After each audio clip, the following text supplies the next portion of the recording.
आप यहाँ जितने लोग बैठे हैं 1 मिनट के लिए अपने बचपन में लौटिएगा, याद कीजिएगा जब हम बहुत छोटे थे, माँ की गोद में थे, माँ का स्तनपान करते थे, तब माँ का दूध पीते हुए माँ का एक स्तन मुंह में लेकर हमने उस माँ को दूसरे स्तन पर अपने छोटे छोटे पैरों से न जाने कितनी बार मारा, पर उस माँ ने हमें दूध पिलाना बंद नहीं किया।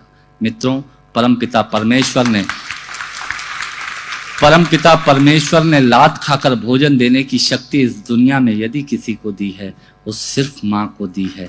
माँ के अलावा ताकत किसी। मुझे नहीं मालूम इस भीड़ में ऐसे कितने लोग हैं जिनकी माँ जीवित है, किनकी माँ दिवंगत हो गई हैं, पर मेरा व्यक्तिगत मत ये है कि जिनकी माँ जीवित है वो दुनिया के सबसे संपन्न, वो दुनिया के सबसे अमीर, उस दुनिया के सबसे धनाढ्य लोग।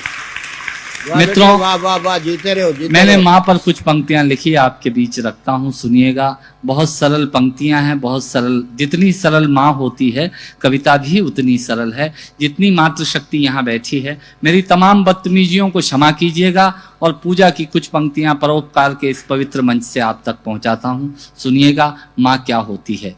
उज्जैन का शायर है रमेश सोज, वो कहता है कि बहुत रोते हैं लेकिन दामन हमारा नम नहीं होता, इन आंखों के बरसने का कोई मौसम नहीं होता, मैं अपने दुश्मनों के बीच भी महफूज रहता हूँ, मेरी माँ की दुआओं का खजाना कम नहीं। क्या बात है, मेरी माँ की दुआओं का खजाना कम नहीं होता।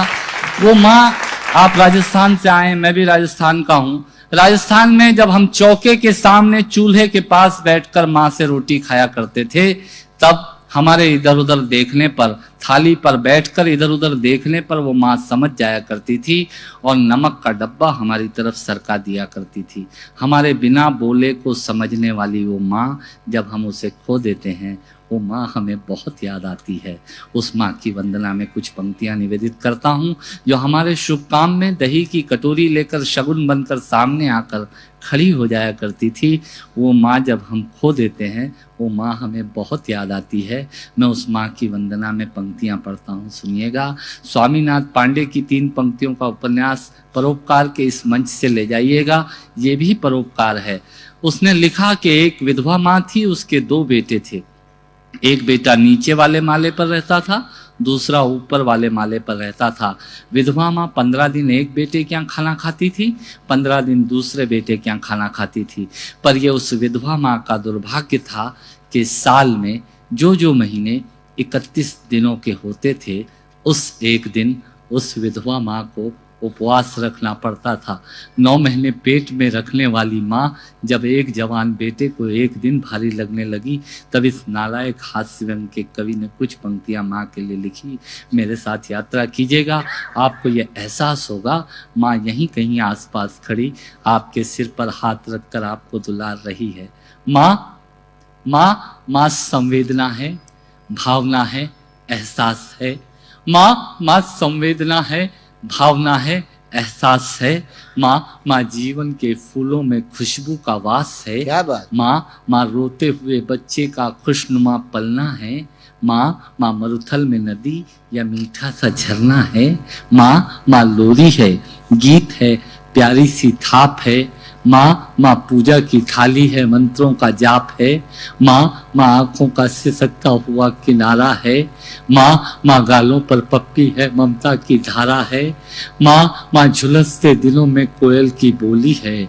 माँ मेहंदी है, कुमकुम है, सिंदूर है, रोली है। माँ कलम है, दवात है, स्याही है। माँ परमात्मा की स्वयं एक गवाही है। माँ त्याग है, तपस्या है, सेवा है। माँ फूंक से ठंडा किया हुआ कलेवा है। माँ अनुष्ठान है, साधना है, जीवन का हवन है। माँ जिंदगी के मोहल्ले में आत्मा का भवन है। माँ चूड़ी वाले हाथों के मजबूत कंधों का नाम है। माँ काशी है, काबा है और चारों धाम है। माँ काशी है, काबा है और चारों धाम है। माँ चिंता है, याद है, हिचकी है। माँ बच्चे की चोट पर सिसकी है। माँ चूल्हा, धुआं, रोटी और हाथों का छाला है। माँ जिंदगी की कड़वाहट में अमृत का प्याला है। माँ पृथ्वी है, जगत है, धुरी है। माँ बिना इस सृष्टि की कल्पना अधूरी है। तो माँ की ये कथा अनादि है, ये अध्याय नहीं है, और माँ का जीवन में कोई पर्याय नहीं। माँ का जीवन में कोई पर्याय नहीं है, तो माँ का महत्व दुनिया में कम हो नहीं सकता। वाह, और वाह। माँ जैसा दुनिया में कुछ हो नहीं सकता। माँ जैसा दुनिया में कुछ हो नहीं सकता। तो मैं कविता की ये पंक्तियां माँ के नाम करता हूँ।